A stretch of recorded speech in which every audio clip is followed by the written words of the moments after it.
Despite the fact that political correctness is not a thing, it feels like the endless whining about it has become deafening. Every year, we're inundated with think pieces written by the drunk uncles of the political class about how society is being taken over by Muslims because Starbucks didn't put Jesus on their cups for Christmas.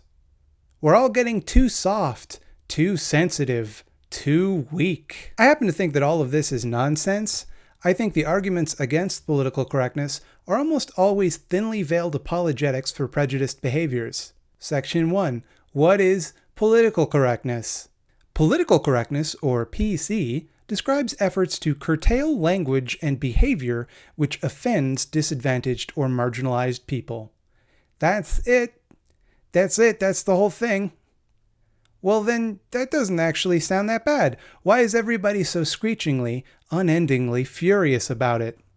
Argument number 1. Political correctness violates freedoms of speeches. The argument goes that PC-ness violates freedom of speech, which gradually contributes to an erosion of our civil liberties. I may not agree with what David Duke or Dilbert creator Scott Adams have to say, but I will defend to my death for their right to say it. Okay, man, die for dumbos and racists. Seems like a weird thing to die for, but whatever. But political correctness does not violate freedom of speech. Someone disagreeing with you or expressing their opinion that you should not speak does not violate your freedom of speech. That's them expressing their freedom of speech. Your freedom of speech does not transcend the rights of others. You are not guaranteed protection from consequences of your speech, or a platform for your speech. However, if the state prevents your speech, that would infringe on your freedom of speech. That would be called censorship. But political correctness is not censorship. Argument number 2. Political correctness is censorship, and censorship is always bad. Some countries, like mine, the Democratic People's Republic of Canada, have hate speech laws which prevent certain forms of politically incorrect speech. But they didn't do that because that speech is politically incorrect. There's plenty of politically incorrect speech that is perfectly legal and even profitable in Canada. What we don't allow is advocacy of genocide.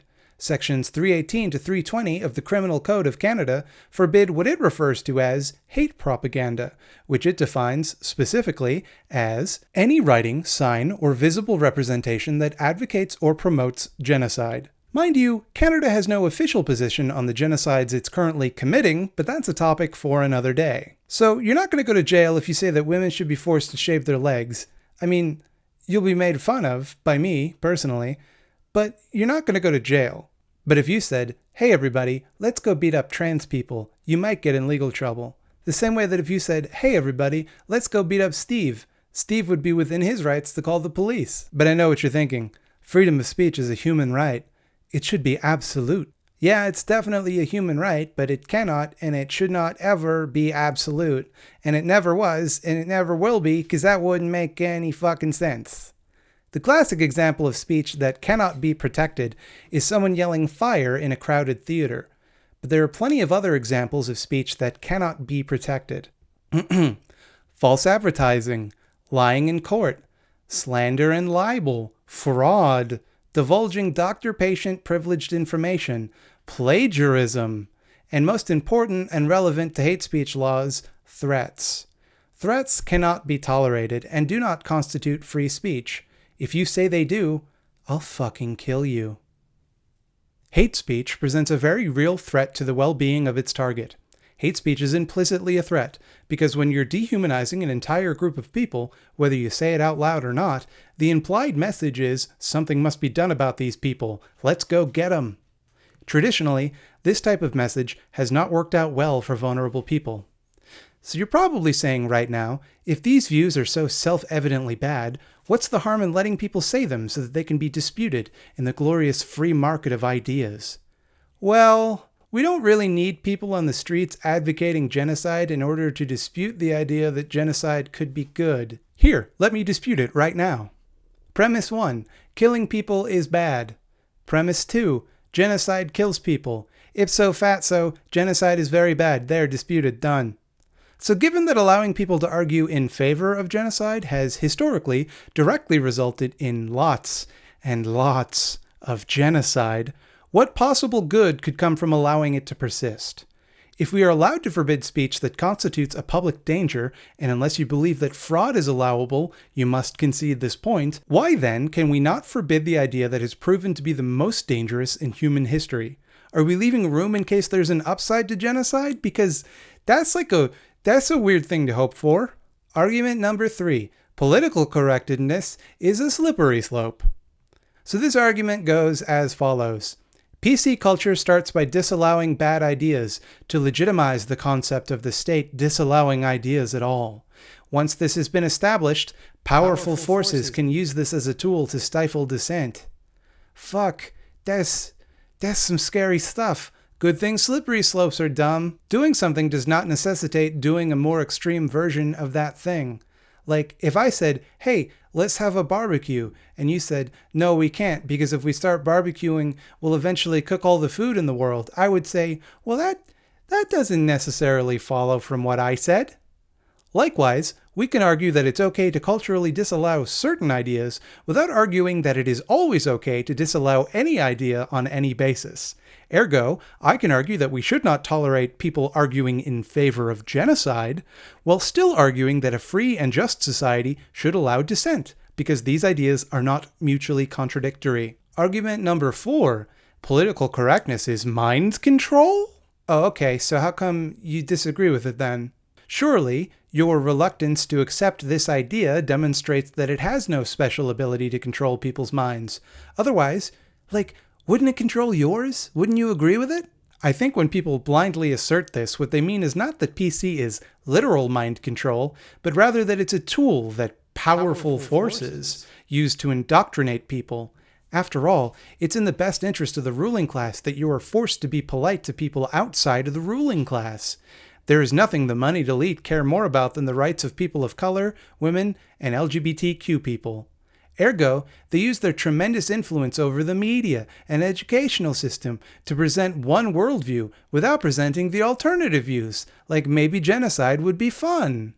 In their mind, it's impossible to genuinely believe, for example, that the use of the word retarded is shitty because it dehumanizes an already extremely marginalized group of people. The only way you'd find that word rude is that some elaborate conspiracy designed to weaken, democracy or something, took over the entire world and made us all believe crazy, stupid bullshit for absolutely no benefit to anyone. Argument number 5. One time an S-Jew or a feminist or something said something weird to me, so obviously political correctness is ruining the discourse.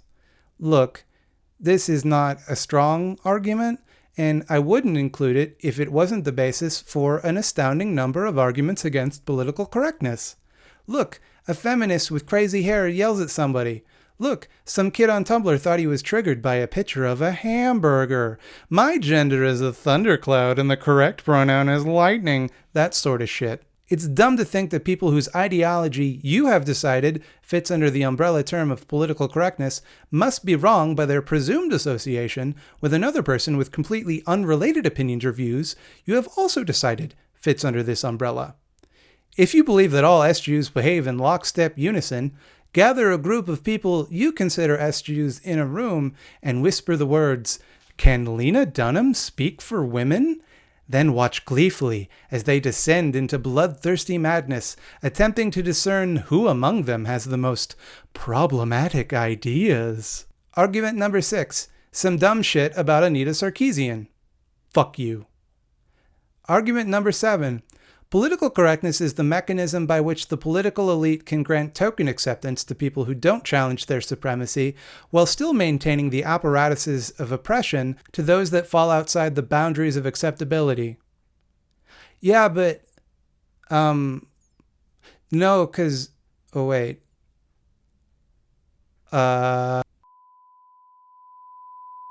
Argument number 8. You said something politically incorrect in your own video. Therefore, you are unable to live up to your own standard. Therefore, political correctness is unobtainable. QED, get wrecked, beta cuck. Nah, my dude. First of all, political correctness tends to be a label applied by opponents of an ideology. What is and is not PC is malleable and subject to intense, unending, and tiresome debate. I do my best to live up to my own standards, but lots of people might have stricter ones that I fall short of. Second of everything, I'm not the most smartest or best advocate of social justice values. And also, I have like all of the privileges, so I'm going to get a lot of stuff wrong. Just because I fucked up doesn't mean that it's impossible for you, or me for that matter, to do a better job. Nor does the inevitability of fucking up sometimes mean that you shouldn't try to do better. Okay. You get the idea. All of the problems with PC and PC culture are dumb poo-poo talk made up by man-babies with bad hats. PC is a pejorative label used by people who can't really refute your arguments. They attack instead your motivations.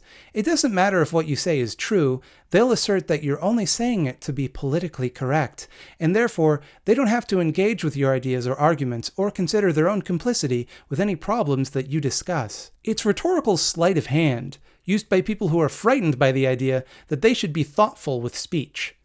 Since they're unable to argue in good faith, they assume you must be as well and attack you on that basis. They claim you don't really believe what you're saying because they can't prove what you're saying is wrong and they want to deflect. Well, I think a polite society is a fair society. I think it's worth it to be careful with your words and ideas because it doesn't cost you that much in the long run. Fuck the marketplace of ideas. Ideas don't just survive because they're useful or good. Sometimes ideas survive because they feed into people's fear or apathy or hatred. If you think ideas like white supremacy, misogyny, homophobia, or other prejudices are bad ideas that should not survive, it's not enough simply to not believe them. You have to fight them. You have to punish people for having them. You have to make the price for keeping these ideas greater than the price to change them. You have to overcome not only other people's beliefs, but cultural inertia.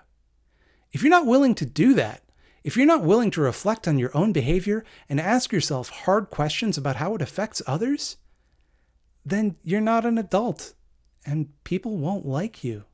All right, peace out. That's the end of the video.